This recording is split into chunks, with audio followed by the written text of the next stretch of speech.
শ্রীকৃষ্ণের মতে কলিযুগ কেমন হবে? আমরা সকলেই জানি আমাদের শাস্ত্রে উল্লেখ রয়েছে যুগ প্রধানত চারটে: সত্য, ত্রেতা, দাপর এবং কলিযুগ। দাপর যুগের শেষ ভাগে ভাদ্র মাসের কৃষ্ণপক্ষের অষ্টমী তিথিতে কংসের কারাগারে আবির্ভাব হন ভগবান কৃষ্ণ। তাহার এই পবিত্র তিথিকে জন্মাষ্টমী বলা হয়, একথা আমরা সকলেই জানি। মহাভারতের কুরুক্ষেত্রের সমাপ্তি এবং পাণ্ডবগণের প্রস্থানের পর শুরু হয় কলিযুগ। আমাদের শাস্ত্রীয় ধারণা অনুযায়ী এই কলিযুগের পর আবার শুরু হবে সত্যযুগ।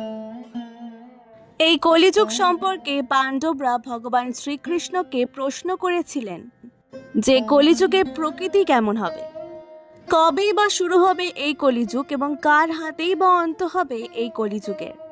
এই প্রশ্নের উত্তরের জন্য ভগবান শ্রীকৃষ্ণ 5 পাণ্ডবকে একটি বনে নিয়ে গিয়ে বললেন, এই জঙ্গলের 5টি দিকে তোমরা 5 জনা ভিন্ন ভিন্ন অভিমুখে যাত্রা শুরু করো এবং ভিন্ন ভিন্ন অভিমুখে যাত্রা করার পর প্রথম যে ঘটনাটি তোমরা লক্ষ্য করবে সেটি আমার কাছে এসে ব্যক্ত করো।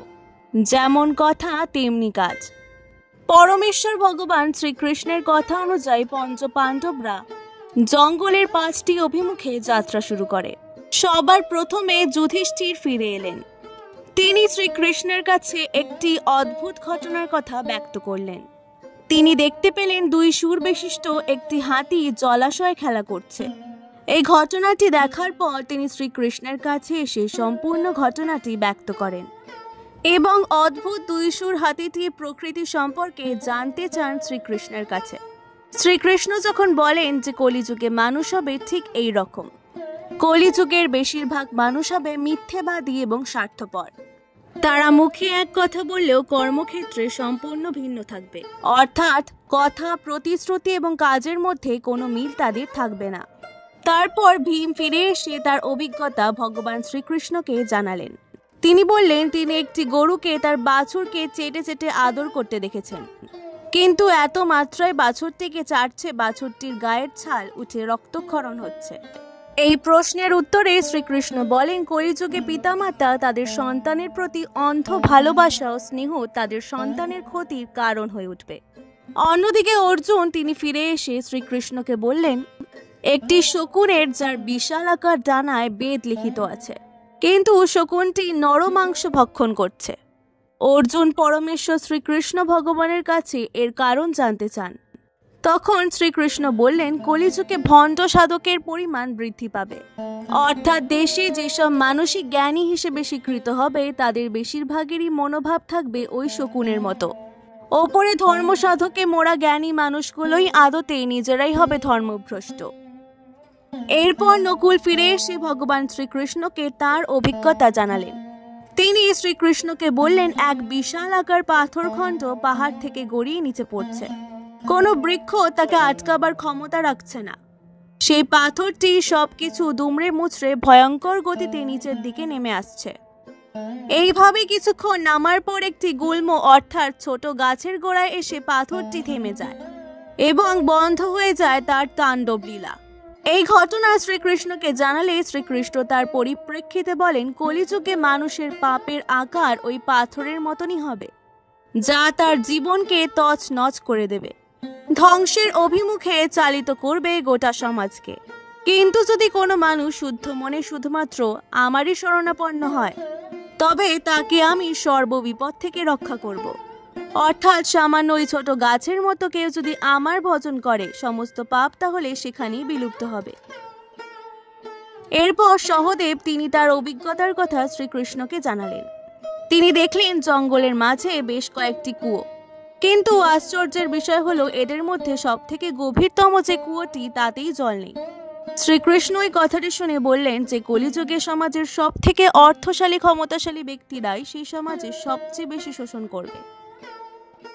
যারা নীচ তারা কাম ও বিনোদনের জন্য এবং সুরা, তামাক প্রভৃতির জন্য প্রচুর অর্থ ব্যয় করবে এবং সমাজে পিছিয়ে পড়া মানুষদের জন্য থাকবে শুধুই অবহেলা।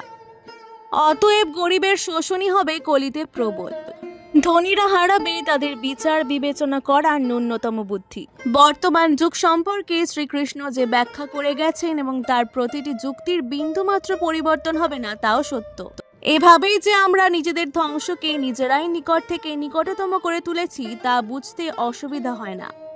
তার জ্বলন্ত দৃষ্টান্ত উদাহরণ আমরা আমাদের হাতের কাছেই দেখতে পাই। সুতরাং এই পাপের যুগ থেকে বাঁচার একমাত্র উপায় কৃষ্ণ ভজনা করা। একমাত্র কৃষ্ণ নাম পারে আমাদের সঠিক পথে পরিচালিত করতে। প্রত্যহ গীতা পাঠ করুন এবং তারই সঙ্গে কৃষ্ণ মন্ত্রে নিজেকে বিভোর করে রাখুন। অন্তত রোজ একটি বার হলেও কৃষ্ণ মন্ত্র জপ করুন। কলিযুগে ভগবান শ্রীকৃষ্ণ কখন আবির্ভাব হবে সেসব বিষয় আমাদের শাস্ত্রে উল্লেখ করা হয়েছে। কলিযুগের ভগবান শ্রীকৃষ্ণের অবতার হবে কল্কি অবতার।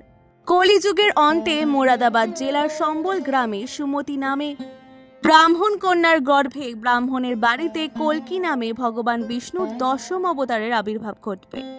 কল্কি হবে বিষ্ণু যথা সুমতির 4র্থ সন্তান। শাস্ত্র অনুযায়ী কলিযুগের সময়কাল এখনো আসেনি, কিন্তু যুক্ত চক্রের সময়কাল নিয়ে জটিল হিসাব করলে দেখা যায় যে প্রতিটি যুগের সময়কাল 12,000 বছর। তাহলে এক একটি যুগ 3,000 বছর স্থায়ী হয়। সেই হিসেব মানলে দেখা যায় 12,676 খ্রিস্টপূর্বাব্দে শুরু হয়েছিল সত্যযুগ, এবং সেই হিসেবের সাথে মহাভারতের সময়কাল মিলালে দেখা যায় কলিযুগের অন্তকাল শুরু হবে 2025 খ্রিস্টাব্দ থেকে।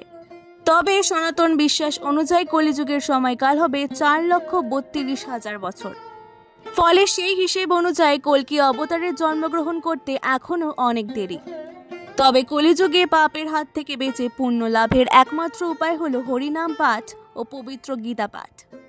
আজকে ভিডিওটি ভালো লাগলে অবশ্যই পুরাণ গল্পকথাকে সাবস্ক্রাইব করে দাও। অনুরোধ রইল। অনেক অনেক ধন্যবাদ।